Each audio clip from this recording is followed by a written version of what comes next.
Assalamualaikum warahmatullahi wabarakatuh. Halo, selamat datang di channel pembelajaran IPA. Sebelum masuk ke video, jangan lupa follow, like, dan share.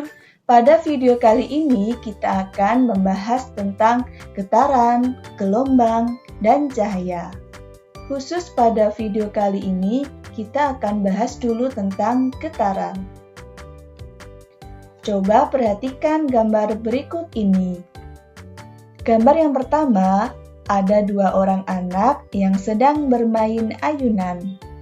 Gambar yang kedua, ada bandul jam dinding yang bergerak ke kanan dan ke kiri.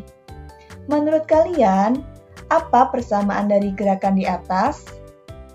Nah, jadi kedua gerakan di atas adalah sama-sama bergerak bolak-balik.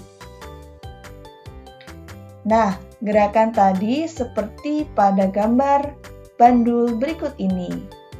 Nah, gerakan yang seperti ini kita bisa menamakan sebagai getaran.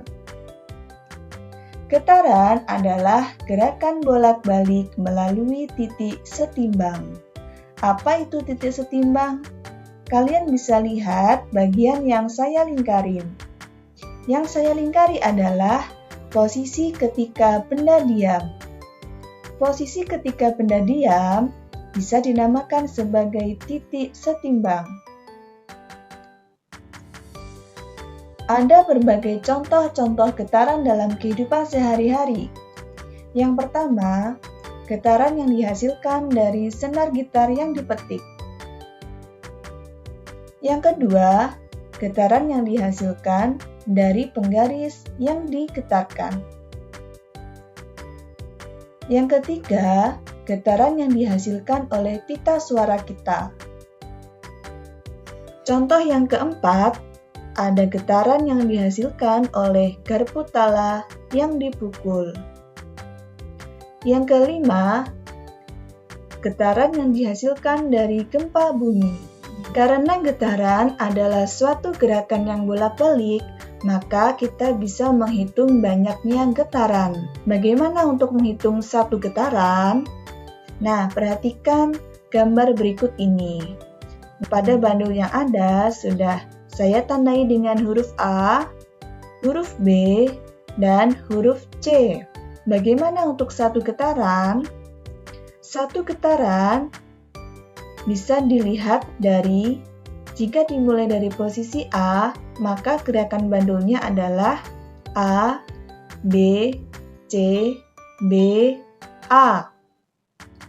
Jika dimulai dari titik B, yaitu B, C, B, A, B.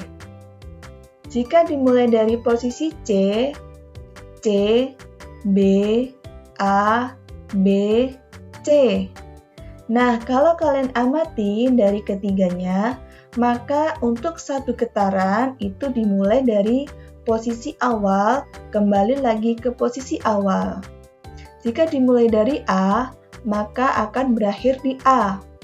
Jika dimulai dari B, maka akan berakhir di B. Sudah paham kan? Coba kita mulai untuk menghitung banyaknya getaran pada bandul berikut ini. Coba kita hitung bersama-sama ya.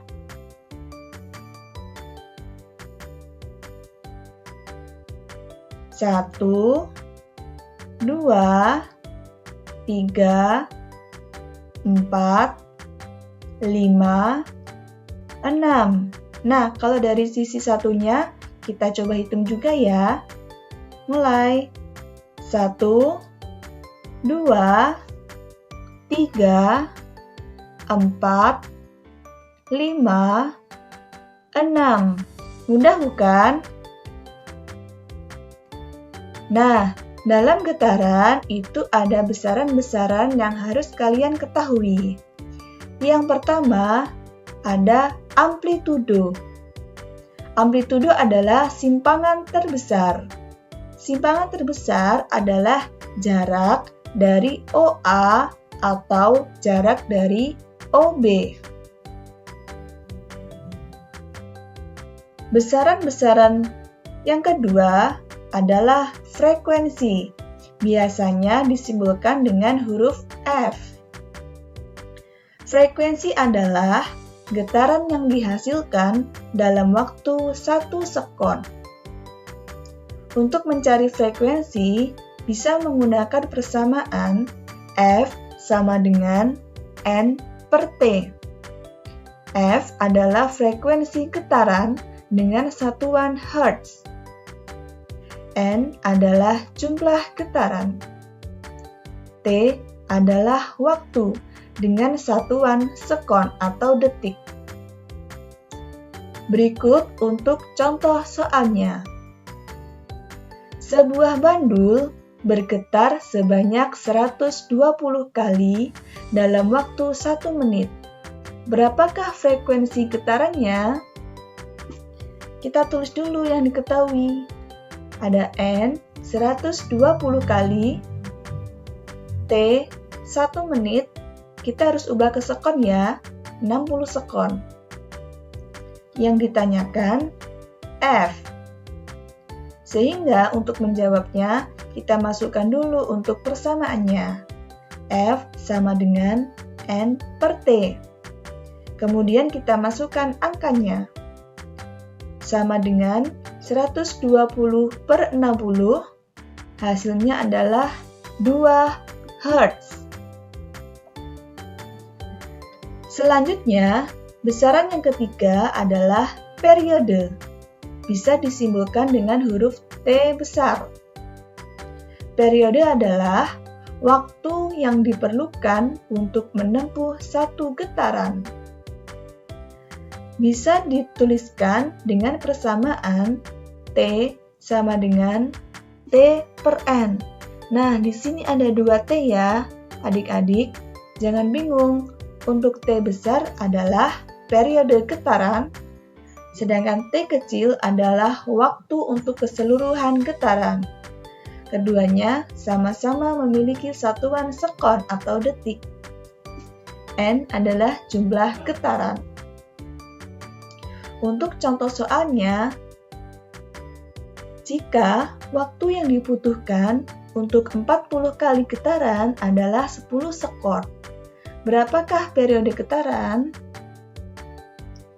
Diketahui N 40 kali, T 10 sekon. Yang ditanyakan T besar atau periode. Sehingga jawabannya T sama dengan T per N. Kita masukkan angkanya.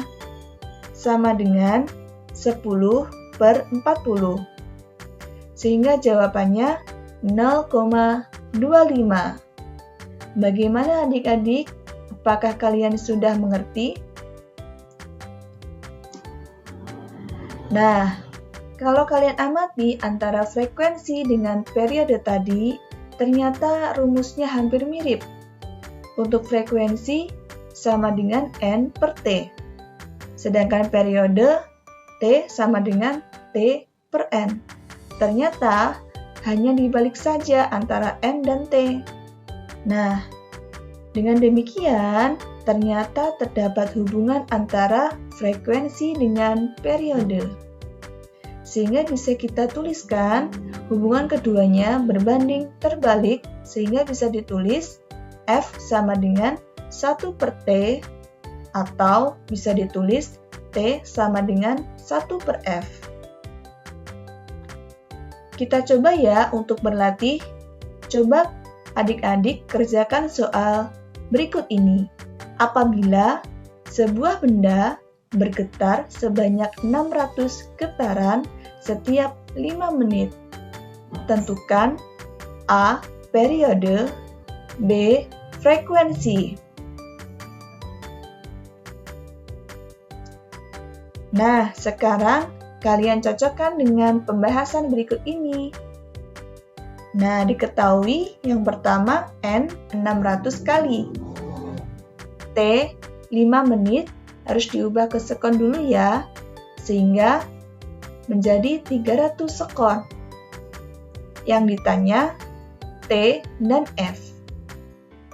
Jawabnya Untuk A, mencari T atau periode ditulis T per N, sama dengan 600 per 300, sehingga jawabannya 2 sekon.